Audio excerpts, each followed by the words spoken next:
In 1977, a record producer sat in a dark Hollywood, California club watching an unsigned Van Halen for the very first time. He completely fell in love with the guitar player, but he really couldn't stand the singer. So right then he started thinking, what if they dumped the front man? What if they put Sammy Hagar in this band instead? 9 years later, Sammy Hagar was finally in that band, but that same producer, he was on the exact opposite side of the fence, working overtime to beat him. This is one of the strangest behind-the-scenes fractures in rock history. And it's not because of the musicians on stage, because of the men behind the glass instead. This is the story of Ted Templeman, Donn Landee, and how one of the tightest production teams in the music business got torn in half and pointed directly at each other. So let's go back to 1977. Ted Templeman, he was already a powerhouse executive and a staff producer at Warner Brothers Records. He'd already guided massive hits for the Doobie Brothers and Van Morrison as well. So this guy, he knew how a hit record was constructed. When he was dragged out to see a young band from Pasadena playing a club set, he hid near the back of the club so he could slip out quietly if they sucked. But he didn't leave. Templeman later wrote that watching Eddie Van Halen play guitar was like falling head over heels in love on the first date. He'd witnessed jazz icons like Miles Davis, Dizzy Gillespie, and Art Tatum in his life, and he instantly put Eddie into that untouchable category. So the guitar player was a lock. The problem was the guy that was standing next to him on stage.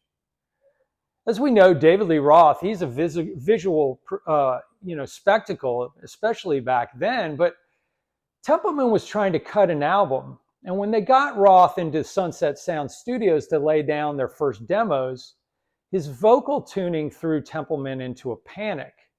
In his own mind, the producer began plotting to replace the singer with a seasoned powerhouse vocalist, specifically the guy from Montrose, Sammy Hagar. Templeman had produced Montrose's 1973 debut album.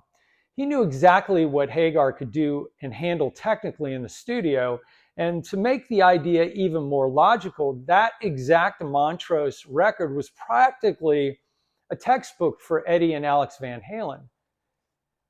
But Templeman, he wasn't the only one thinking this.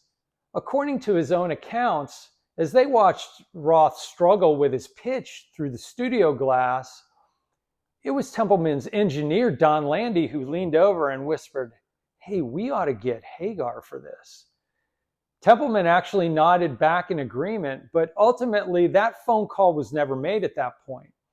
Templeman realized that David Lee Roth possessed a rare cynical humor and a massive stage presence that couldn't be manufactured. And he decided that the charisma outweighed those vocal flaws, and they would try to fix that pitch in the mix later.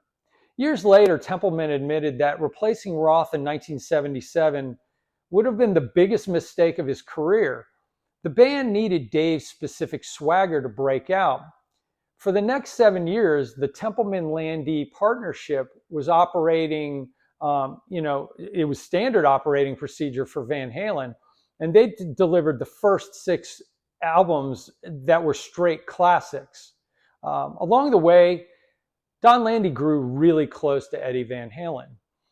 And when Eddie decided to build a home studio in his garage, Donn Landee was the architect who sourced the console, handled the wiring, and made the space functional.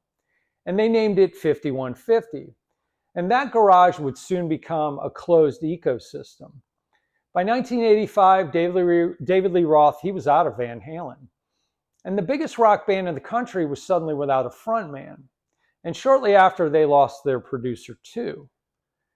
Ted Templeman chose to follow Roth to handle his solo career, and to the remaining members of Van Halen, Templeman had essentially crossed the floor to work with the opposition. Donn Landee, however, he stayed behind at 5150. So this production team was split cleanly in two. One guy in Roth's camp, one guy in Eddie's garage.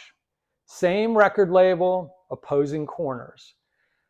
The way Sammy Hagar actually entered the picture had nothing to do with Templeman, Landee, or even the Warner Brothers executive team.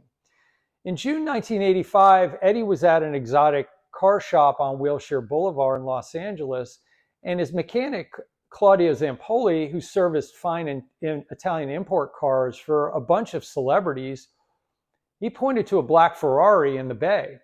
That car belonged to Sammy Hagar, and Zampoli told Eddie that he should call him. So Eddie got Sammy's number, and he made the call right there from the shop, and the lineup shifted.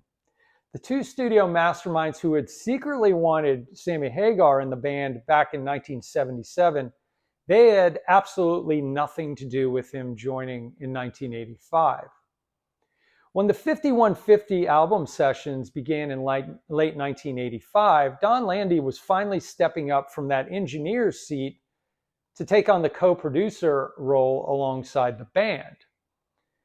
But Sammy Hagar was completely new to this band dynamic, and he wanted an outside referee of sorts to help keep the sessions on track. So he called in his old buddy Mick Jones, who's the guitarist and leader of Foreigner.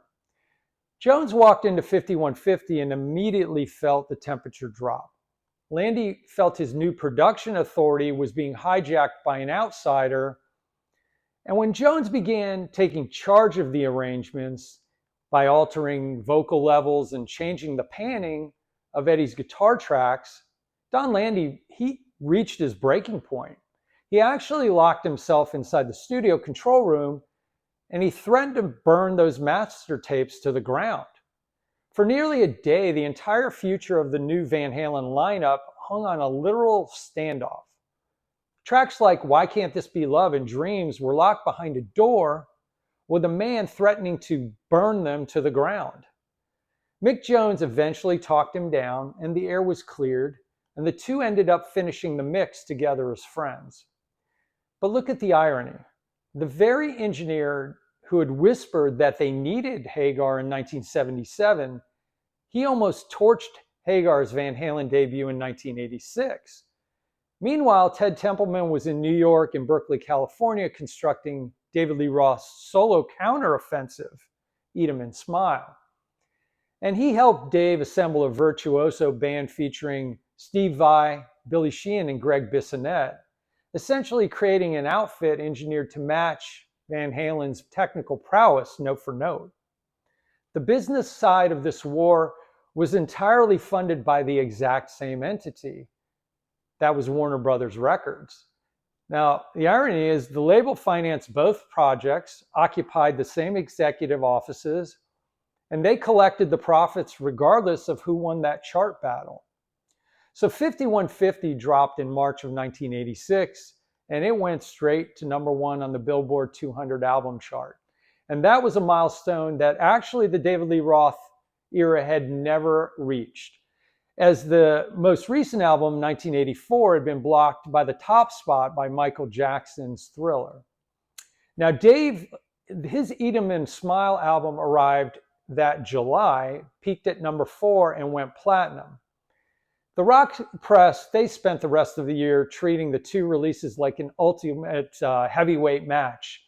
Music splits happen all the time, as we know, but for an elite two-man production team to break exactly down the middle, each taking half of the fractured band and sort of weaponizing them against each other on the same record label, this was a singular historic event. So let's put it to the room.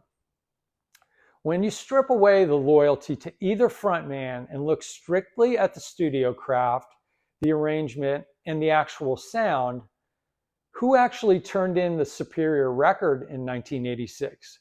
Was it Van Halen's 5150? Or was it David Lee Roth's Eat 'Em and Smile? So let me know your thoughts in the comments. I really want to know where you guys come down on this.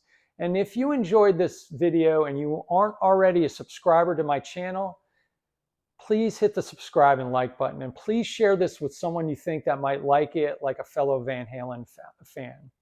I also have a new book out, through Amazon. It's called Near Miss. If you're into rock and roll books, please check this one out. If you click on the link in the description box, you can read a sample of it. And if you like it, it's there for you to purchase as well. So I appreciate you watching. And until the next one,